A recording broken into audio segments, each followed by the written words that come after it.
တို့တွေ့တော့လဲစိတ်ထဲမှာခံစားချက်2မျိုးပေါ်တာပေါ့တစ်မျိုးကတော့ဘာပဲဖြစ်ဖြစ်လူဟာအသက်ကအရေးကြီးဆုံးပဲဟုတ်တယ်မလားလူမသိငွေမချပဲနော်အသက်အန္တရာယ်ကင်းစွာနဲ့လုံလုံခြုံခြုံရှိတဲ့နေရာကိုရောက်လာတဲ့အတွက်ကြောင့်ဝန်တာတယ်ဒီတော့ဝန်တာပါတယ်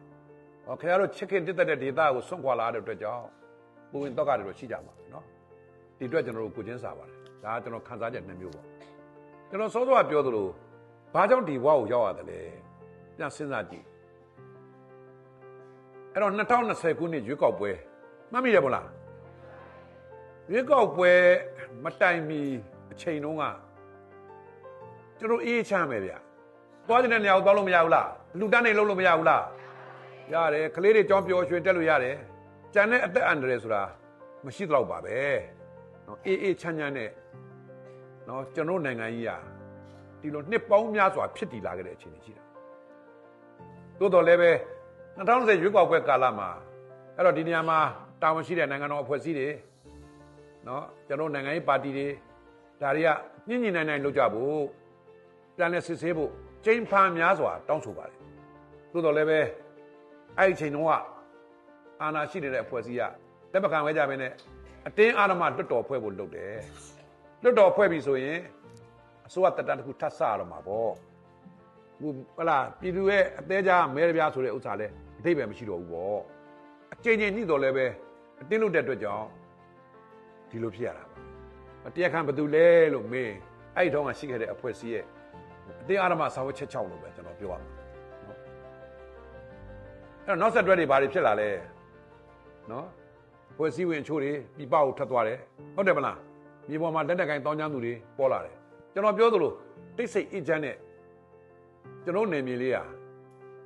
ဒီအကြမ်းဖက်လူတွေကြောင့်လက်တက်ကိုင်းပြပခါတွေပေါ်လာတယ်တို့ကြောင့်ပေါ်ရတာဟုတ်ဘူးလား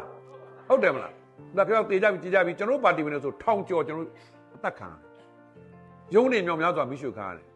ခဲတော့လည်းခဲတော့အိမ်တရားတွေမိရှုခံကြမှာပေါ့ဗျာနော်ဒီထဲမှာမိသားစုဝင်တွေဆုံးရှုံးတဲ့လူတွေပါခြင်းနဲ့ပါမှာပေါ့ကဲတကယ်တမ်းဖြစ်တော့ခဏစဉ်းစားကြည့်ခဲအောင်နေရာမှာအခုလိုစူးစူးပူဖြစ်တယ်ခဲတော့တိတ်ရှောင်ပြေးကြရတယ်ဘယ်ကိုပြေးတယ်လဲဘယ်နေရာတွေကိုပြေးတယ်လဲဟေးလုံခြုံတဲ့နေရာကိုပြေးတာပဲမို့လားဟဲ့ဒီနေရာမှာတပ်မတော်ရှိတယ်ဒီနေရာမှာအုပ်ချုပ်ရေးစနစ်တွေကောင်းတယ်ဒီနေရာကိုပြေးကြတာပဲလေတပုံရှိတဲ့နေရာကိုပြေးလာအဲ့ဒါကအဖြေပဲအဲ့ဒါကအဖြေပဲဒီလောက်ဆိုကျွန်တော်နားလည်ပြီဟုတ်တယ်မလားဘယ်သူကဓမ္မလဲဘယ်သူကအာဓမ္မလဲနော်ဘယ်သူကနိုင်ငံကိုဖျက်ဆီးပစ်လိုက်တာလဲဒါကိုကွက်ထင်နေမြင်စေချင်ပါဟုတ်လားတိုင်းပြက်ပြည်စုဖြစ်စေမဲ့အဖြစ်မျိုးတော့ဘယ်တော့မှကျွန်တော်တို့မကြုံရဘူးလို့ပါတယ်ဒီနေ့နိုင်ငံတော်အစိုးရနဲ့တပ်မတော်ကဒါကိုအစွမ်းကိုကြိုးစားနေတယ်သိပါတယ်နော်နေမြေတွေလည်းကျွန်တော်ပြန်ပြီးတော့သိပိုက်လို့ရတာရှိတယ်နော်အခုဆိုလို့ရှိရင်တဖြည်းဖြည်းနဲ့ကိုတေတာကိုပြန်လဲခြေချကြတယ်လို့ရှိတယ်ခင်ဗျားတို့ကတော့နည်းနည်းကြံနေသေးတာပေါ့ဗျာ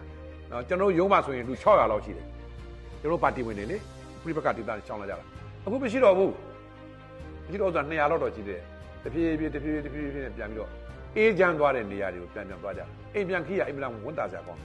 အဲ့တော့နံပါတ်1ပြောချင်တာကတိုင်းပြည်တည်ငြိမ်အေးချမ်းမှုကိုဖျက်ဆီးတဲ့လူတွေအဖွဲ့အစည်းတွေကိုဘယ်တော့မှလက်မခံဘူးလို့ကျွန်တော်မြန်မာနိုင်ငံရဲ့တမိုင်းကြောင်းမှာဒီလိုအခြေအနေမျိုးထပ်ပြီးတော့မဖြစ်အောင်ကျွန်တော်အားလုံးဝိုင်းမှုပြီးတော့ဆောင်ရွက်ကြမှန်တယ်နော်ခုနိုင်ငံတော်အစိုးရကတည်ငြိမ်အေးချမ်းအောင်ဆောင်ရွက်ပေးနေတယ်အဲ့တော့ကျွန်တော်တို့ပါတီကတော့အခုလိုဟလာအကြမ်းဖက်တဲ့ကြောင့်ရှောင်လာတဲ့စေဘေးရှောင်လာတဲ့ပုံကိုယ်တွေကိုနိုင်ငံနဲ့ကျွန်တော်ရှော့ပြီးတော့ကျွန်တော်အထူဒါနာပေးနေပါခုကျွန်တော်အခမ်းအနားစမှာနိုင်ငံတော်အလောင်းကိုလေးပြုတယ်ကြက်တည်ရှိတဲ့လုံခြုံမှုပေးနိုင်တဲ့ပြည်ထောင်စုသမ္မတမြန်မာနိုင်ငံတော်အလံအောက်မှာကျွန်တော်ထာဝရရပ်တည်နေခြင်းတယ်ဆိုတဲ့ဆန္ဒမျိုးကြလို့ရင်ထဲမှာအစင်ထာဝရကင်းဝတ်နေနိုင်အောင်ကျွန်တော်ပါတီကတော့ဘာခန္ဓာပဲလို့ခုလိုနိုင်ငံတော်အလံကိုလေးပြုတာမျိုးလုပ်ပါတယ်ဒါလည်းကျွန်တော်အတင်းတင်းလို့တင်ပြလာပါနော်ဒါကတော့အလှတက်တက်လာဖြစ်တဲ့အတွက်ကြောင့်တရားတို့တွေအေးချမ်းကြပါစေနော်မကြခင်မိသားစုနဲ့ပြန်လဲပေါင်းစည်းနိုင်ကြပါစေအားလုံးဒီနေ့တရားကစလို့စိတ်ချမ်းသာကိုယ်ကျမ်းမာနဲ့စေပြေချောင်းမောကြပါသလိုဆုတောင်းပါတယ်ဗျာအားလုံးကျေးဇူးတင်ပါတယ်